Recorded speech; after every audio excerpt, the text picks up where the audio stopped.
Assalamualaikum warahmatullahi wabarakatuh. Shalom, Om Swastiastu, Namo Buddhaya, salam kebajikan dan sejahtera bagi kita semua. Halo semuanya, berjumpa lagi di channel YouTube Rosyidi Hamzah Official. Belakangan ramai di media sosial perbincangan terkait Presiden 3 periode. Pro dan kontra pun bermunculan. Banyak yang mendukung, namun tak sedikit pula yang mempermasalahkan. Pertanyaan-pertanyaan pun bermunculan.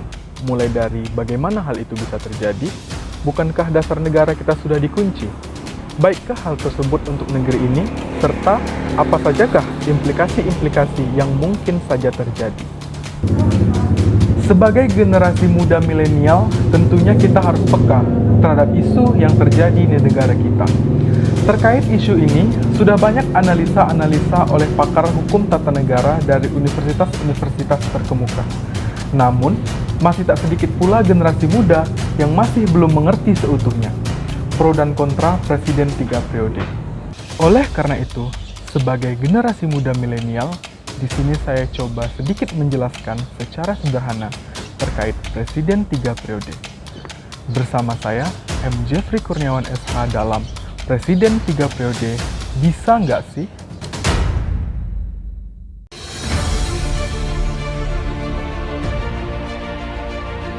Konsentrasi aja ke tekanan-tekanan eksternal yang sekarang ini bukan sesuatu yang mudah untuk diselesaikan.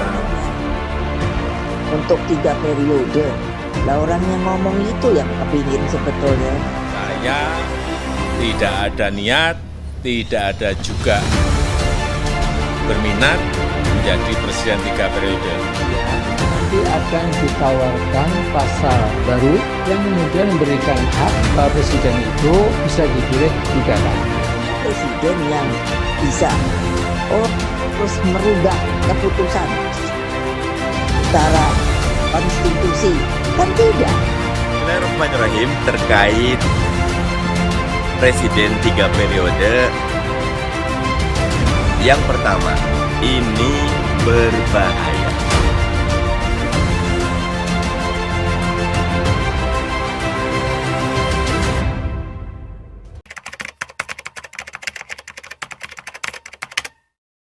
Presiden 3 periode bisa nggak sih? Bisa, asal kinerjanya bagus aja. Tidak, secara konstitusional sudah tidak bisa. Memang sengaja ada batasnya 2 periode karena untuk mencegah namanya kekuasaan terlalu berkuasa pada presiden kan, begitu. Menurut saya nggak bisa sih, kalau berdasarkan aturan yang sekarang, menurut saya nggak bisa.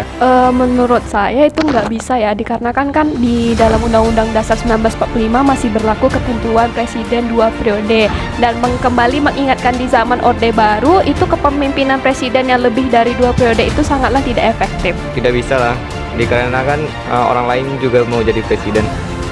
Menurut aku sih bisa.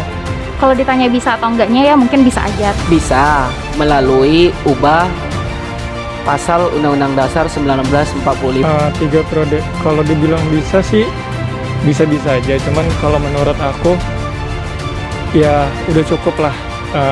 Setiap 1 periode atau 2 periodenya kan kayak udah 5 tahun. Kayak ya udahlah, harus diganti lah sama generasi yang barunya, yang muda.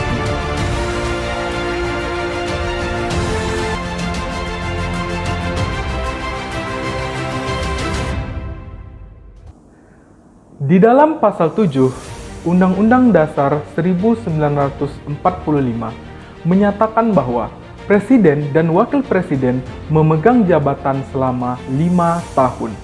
Sesudahnya, mereka dapat dipilih dalam jabatan yang sama hanya untuk 1 kali masa jabatan. Kemudian, di dalam pasal 169 huruf N Undang-Undang Nomor 7 Tahun 2017 tentang pemilu menjelaskan bahwa syarat menjadi presiden dan wakil presiden adalah belum pernah menjabat di posisi tersebut selama 2 kali masa jabatan untuk jabatan yang sama.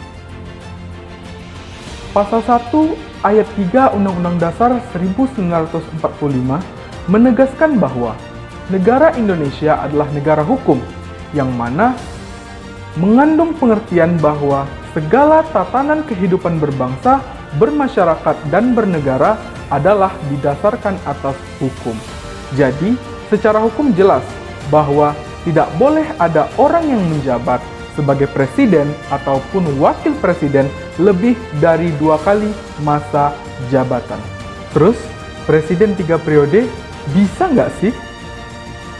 Jawabannya ya bisa-bisa saja, dengan syarat di amandemennya Undang-Undang Dasar 1945. Di dalam pasal 37, Undang-Undang Dasar 1945 disebutkan bahwa pengajuan perubahan pasal-pasal baru dapat diagendakan apabila diajukan oleh sekurang-kurangnya 1/3 dari jumlah anggota MPR. Untuk mengubah pasal-pasal, sidang harus dihadiri oleh 2/3 dari jumlah anggota MPR. Dan putusan untuk mengubah pasal-pasal hanya dapat dilakukan dengan persetujuan sekurang-kurangnya 50% plus 1 dari seluruh anggota MPR. Amandemen atau perubahan Undang-Undang Dasar 1945 harus bertujuan untuk menyempurnakan aturan dasar seperti tatanan negara, kedaulatan rakyat, hak asasi manusia, pembagian kekuasaan, eksistensi negara demokrasi, dan juga hukum.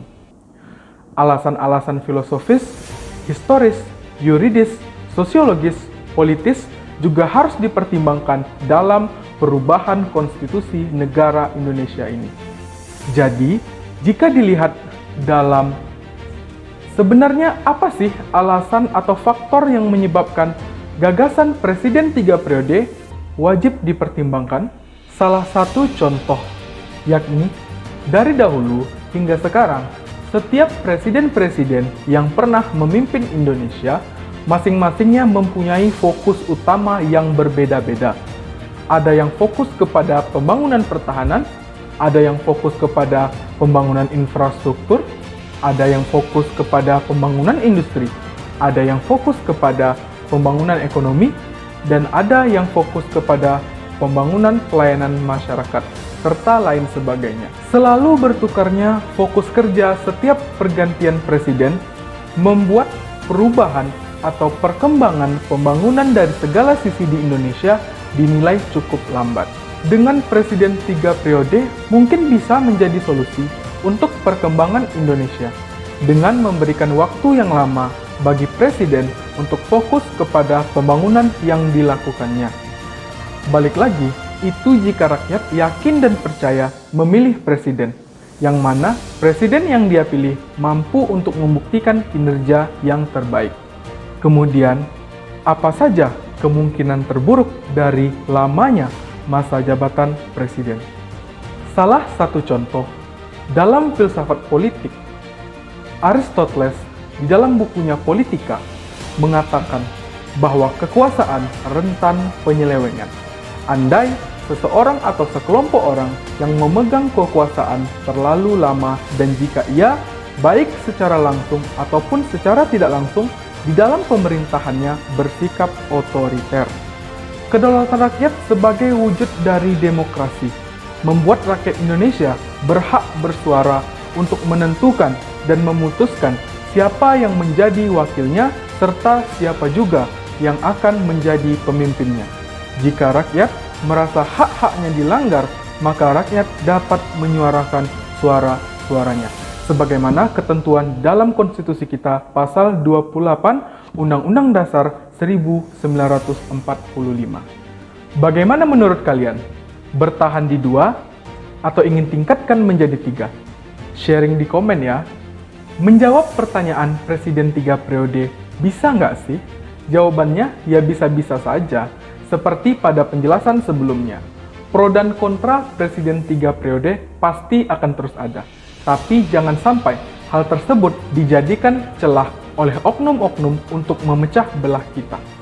Perbedaan itu adalah hal yang biasa, bukan bentuk perpecahan, tapi tak lain dan tak bukan adalah bentuk kecintaan. Saya Indonesia, kamu Indonesia, kita semua Indonesia. Sekian penjelasan dari saya, terima kasih telah menonton, sampai jumpa di video selanjutnya.